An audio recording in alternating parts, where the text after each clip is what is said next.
Hi, and welcome back to another episode of the History of Fan Anime. I'm your host, William Chow, and in today's episode, I'm going to cover the collectible item called, or referred to as, the figurine. Okay, now in the early days of anime and collecting this stuff, just like books and just like anime itself, these figurines were very, very hard to come by, and they're very, very rare. Not that they're rare in Japan or anything, but to get them in here in North America, it was very difficult because a lot of people don't really know what the figurines are of. Okay, so even if it is a nice figurine of, let's say, Xer One or something like that, or the Dirty Pair, a lot of people here in North America don't know what those things are. Or what those characters refer to, even though they look really good and they look like very sci-fi looking and very sexy, if you will. But a lot of people don't know what they are. So a lot of for example, specialty stores like comic book stores and whatnot wouldn't bring them in because they don't really know. We wouldn't know how long it would take you to sell them. The other big problem is that they're not inexpensive, right? They're a lot of these things, depending on how they're made and whatnot, really added to the cost, right? So, the reluctance of a lot of people to bring them in made them very hard to get. Okay, but they still did, make their way over slowly.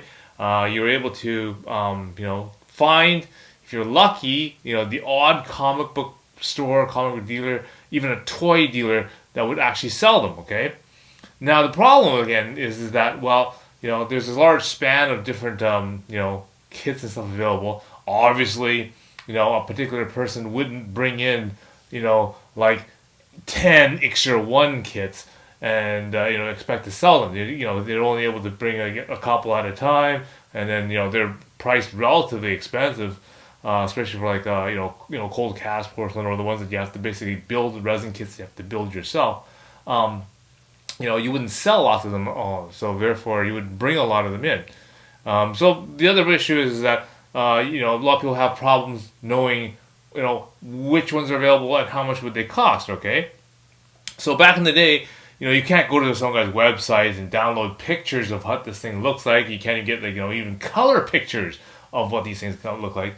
A lot of times you'd have to mail order, to a toy store or something like that, or a comic book store, and have them, take a picture, develop the picture, and then photocopy the picture. Okay, a typical toy store or hobby store, like Pony Toy Go Round in Los Angeles, you'd mail them to ask for a catalog, and they would send you a catalog that looks, something like this. Okay, and they would take photos of basically the various different model kits and toys that they would have, and then they would photocopy it into a book like this. Okay, so you're not getting color pictures of what these things are.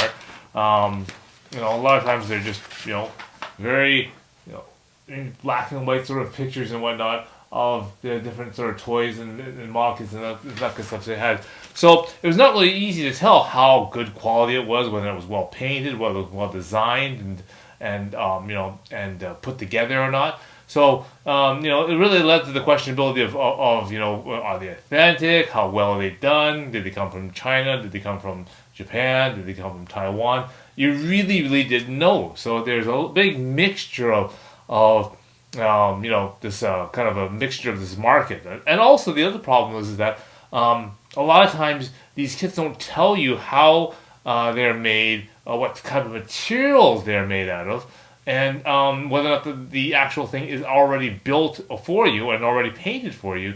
Because again, you can't tell that from the photographs, and a lot of these things don't have descriptions telling you that it's a cold cast resin kit or something, and it's not assembled, not painted, for example. Okay, so collecting these things were really, really difficult. Okay, now I'm going to talk more about the different sort of kits and that kind of stuff that are out there and that are available.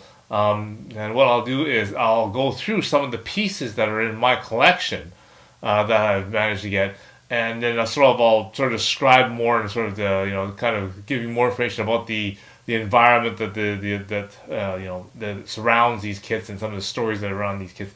When I get to them, okay. So the first one I'm gonna get into is this little piece here. Okay.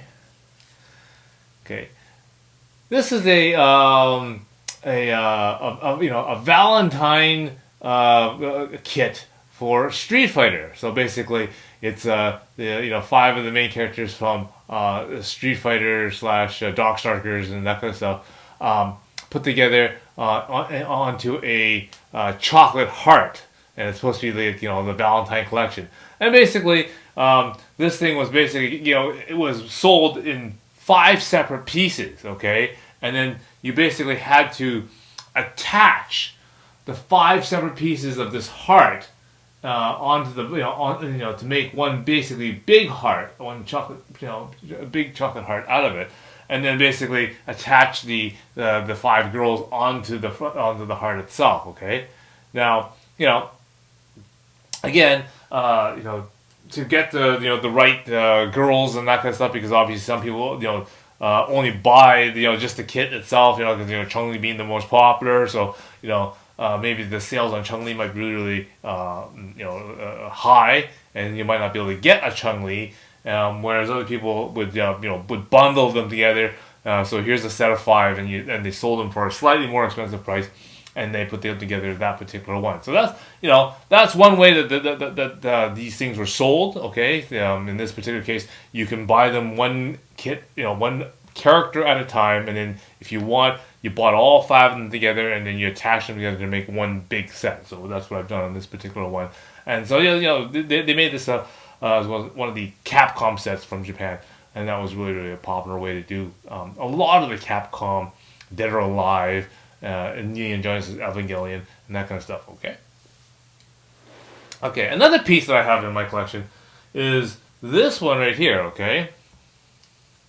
Okay, this is from Neon Genesis Evangelion. Okay, it's a picture of a kid of Rei. Okay, now this one, okay, is one that I bought from Chinatown. Okay, and obviously this is a mock-up kit of one of the Japanese ones there. Okay, and it said because of how hard it is to get some of these things, and because of where the people would get them, a lot of these things were imported in from Hong Kong and from China, and so they weren't really easy to come by. So sometimes when these shops come up with these little things, these things are already painted, they're already sort of modeled. A lot of the mold and that kind of stuff maybe not perfect, because when they made when they were making the copies and that kind of stuff, certain details were not there. You can tell that things like the lines on her on her suit are not exactly engraved. They're just actually drawn in place. Okay, so little things like that. Little imperfections you'll see on some of these Chinese knockoff kits and that kind of stuff. But again, at the time these things came out, the demand was very, very high for these sort of things. But of course, the supply and the knowledge of what was actually available was quite low. So people clambered all over each other to try to get this type of material, and anything that was of that kind of nature that was popular, people just ate it up. Okay. So, and of course, being in a city like Vancouver, where there's a very high Asian community, again, a lot of that kind of material flows in very easily here, and when things pop up at various different types of Chinatown like places, again, it becomes very popular, and these little shops manage to sell out of a lot of these type of things, because again, they're not ordering hundreds of these things.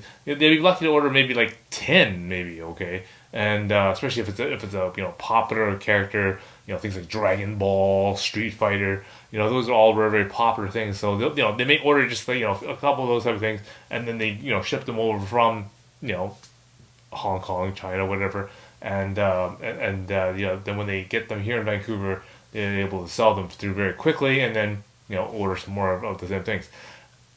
also the shelf life of these things are very short. So something like this particular Evangelion figurine may be only available for a short amount of time. After that, this particular unit won't be available anymore, and some other type of Evangelion thing, or maybe they've gone on to the next anime.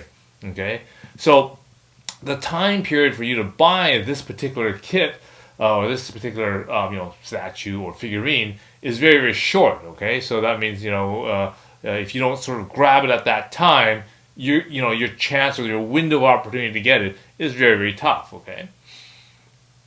All right, so the last piece I want to go over in this particular episode is this particular one. Okay, this is a picture of Rikuran from Sakura Wars. Okay, now this one is another one of these plastic figurines that already come in a package. Okay, they usually supply you with a stand. I've actually printed a little tag sign so that helps me identify the character, and I don't have to keep answering people what it is. But again, this is one of the very first of the newer sets of animes where the figures already all casted in the plastic in the correct colors, and the figures all assembled straight out of the package. So you just basically open it up. You plant the feet onto this onto this plastic sort of stand that it sits on, and then bang, the figure is already ready and ready for display and that kind of stuff. Okay, and so this is sort of the sort of one of the newer kits and that kind of stuff where it's all pre-assembled, ready to go. You just open the package and it's ready for display. Okay, and only in the sort of the later series of anime stuff. So we're getting into the 2000s and that kind of stuff where we're getting away from the you have to build it, you have to paint it kind of kits to let's more mass market, the already built, already painted, already molded, already done sort of kits, and they've been selling more and more of those things because those have been more popular. Again, more different kinds of anime fans are getting into the market, and again, a lot of them aren't that kind that want to sit there and try to build a kit like trying to build Gundam kits or whatever. They just want the thing already done and painted and ready for display. They'll just put it up on their computer terminal or whatever, and they're ready to go, right?